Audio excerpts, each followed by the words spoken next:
Characters. They're one of the most fun and the most complex parts of a story. If you do them right, it often doesn't matter if the plot and world building are flawed. People will still enjoy the story. However, if you write them wrong, it could ruin everything. Hello everyone and welcome back to the channel. Today we're diving into one of the most powerful parts of storytelling, characters. When I first started writing, I wondered what kind of characters should be in my story. I looked it up, but the advice on it was contradictory. So I read, then read some more, then read even more. Finally, I was able to paint a picture of what type of characters normally appear in a story and, more importantly, what ones people love.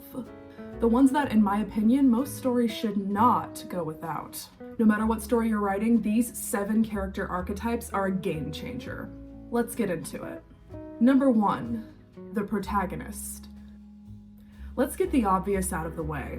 Of course, every story needs a protagonist. That's the central character to the story who everybody is supposed to root for, typically, normally. They usually face challenges, conflicts, and obstacles they must overcome. Their character arc is the most detailed too. Contrary to popular belief, though, the protagonist does not have to be a good person. They could be the bad guy to other characters. Trust me, I've seen plenty of those and they're very fun to write. The only real requirement of a protagonist is that they are the story's focus and they have some kind of transformation by the end. They need to change somehow. The last thing we want is a static character or one that doesn't change. Other than that, the rest is up to you. In the sample story of this channel, our main protagonist is Solaris, the aspiring wizard. Here is a look at his bio. Number 2, the antagonist.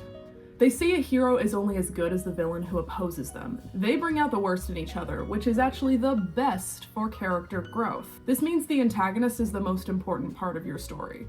Make them flat, and your protagonist will fall flat. And just like how the protagonist doesn't have to be the hero, the antagonist does not have to be the villain. They are simply a person who causes conflict within the story, a challenge to rise to, a reason for the other characters to grow. I will be making a dedicated video at some point on how to write an antagonist. I find it very fun. They're kind of my favorite characters to write, so look forward to that. And do let me know if you want me to speed up the process of that video. In the meantime, here is a look at a very stereotypical villain from our example story, Wizards of Darkness. This is Noctis, the Dark Wizard. Number 3, the mentor. Next is the mentor. This is a person who guides the main character and helps them in the challenges that they're going to have to face. Every time I think of the mentor character, I picture Gandalf from Lord of the Rings. There really isn't a more stereotypical example. However, a mentor does not have to be an all-knowing wizard or even an old person in general. They just need to be somebody who knows more than the main character does. The only requirement of the mentor character is that they have more experience than the protagonist. And the protagonist should look up to them in some way. The mentor is great because it both serves the main characters and you as the author because it's an excuse to help put in easy exposition about the world. If you want a free excuse for some easy exposition, then a mentor is a great character to include. Here's a look at Oraculus, the mentor for our sample story.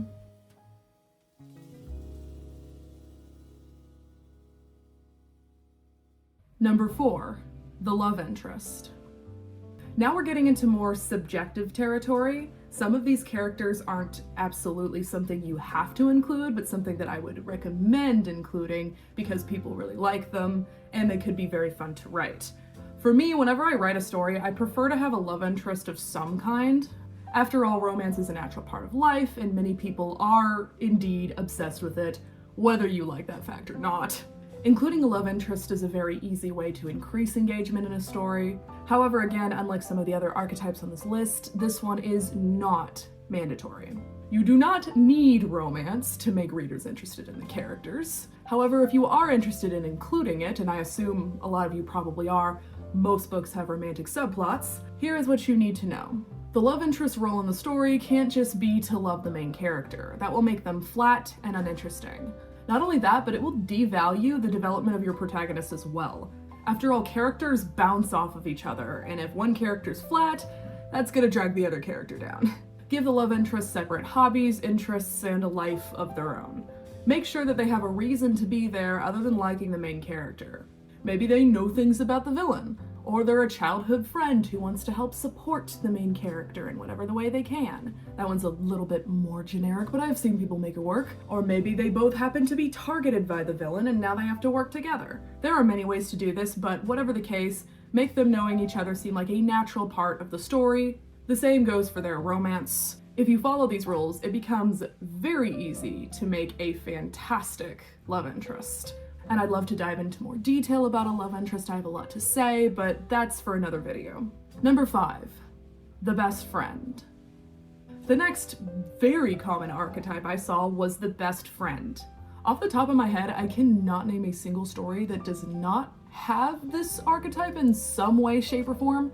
A friend who is dependable and helps the protagonist. They follow them on their journey and often grow as much as they do. I can think of so many iconic characters that fall into this trope. There's Samwise, Ron Weasley, Grover from Percy Jackson. So I believe that in most stories, this archetype should absolutely be included. The best friend doesn't have to be a childhood friend either. Someone the main character meets in the story and gets to know very well, a family friend, or even a relative can count as this trope. I've seen some characters' best friends be their brother, sister, or cousin. This archetype is a huge umbrella. There are many different platonic relationships to explore. However, if you don't want a character to just be a friend, you can obviously combine this archetype with many of the other ones on this list. In our sample story, Mika is the best friend and the love interest of the main character. These archetypes can be mixed and matched in many different ways. It all depends on what the story needs. Number 6, the rival. Why is it that whenever I think of the word rival, all I can picture is Pokemon? Like, I grew up with that franchise, that's probably why. Seriously though, the rival is a great archetype. Think Draco Malfoy from Harry Potter. They aren't necessarily the villain of the story, but they do want to be better than the main character, and they challenge them in many different ways. They may not believe that the protagonist is competent and could even bully them, or maybe they simply have a competitive spirit and want to challenge the protagonist so they can both get better. The rival can easily be combined with other archetypes like the best friend, or if you're into tropes like enemies to lovers, the love interest. I highly recommend including a rival in your story because they can add extra intrigue and drama. Number 7, the anti-hero. Finally, we get to our last archetype on this list, the anti-hero. Anti-heroes are so popular, and I feel like have been popular since forever, basically, and I can understand why. They don't have to follow the same moral code as the protagonist, doing anything necessary to achieve their goal. They aren't the villain, but they certainly aren't a hero either. They're often morally gray. Much like the love interest, however, an anti-hero is not required for a story, it just comes highly recommended. Anti-heroes are some of the most fun characters to write, so again, seriously, give it a shot if you haven't. They often show a more realistic perspective on the conflict, and the main character may even learn from them, adopting some of their traits. Or if you want, the anti-hero can simply be another force for the protagonist to overcome. Maybe they work with the villain or something, although that's a fine line there. If they agree too much with the villain, then that makes them a villain, not an anti-hero, so, be careful with that one. But my point is, the possibilities are endless. If you want a written example of an anti-hero, check out Lunas from our sample story. In some ways, she may qualify as the rival as well. Those two archetypes can easily be combined. But before we go, there is one more side of the anti-hero that I want you guys to know about, and that would be the anti-villain.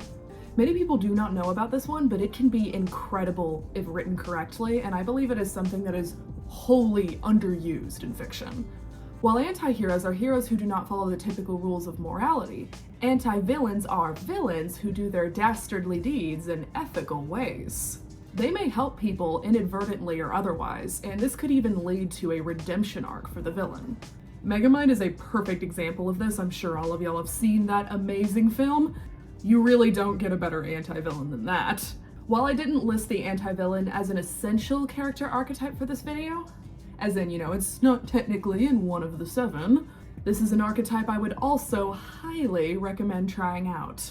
You can use one instead of an anti-hero, or, if you're feeling bold, you can use it instead of a traditional antagonist. And that's it for the video today. If you weren't sure about what characters to include in a story, I hope that this helped. We have the protagonist, antagonist, mentor, love interest, best friend, rival, and anti-hero. And of course, if you enjoyed this video, please give it a like and subscribe. Comment below on what you'd like to see next. I could even make dedicated videos about all of these tropes I just talked about. In the meantime, I hope I've inspired you, and I'll see you in the next video. I'm starting on characters in the writing series on this channel, and there's a lot to cover. Stay tuned for more character videos, and let me know what you want to see next.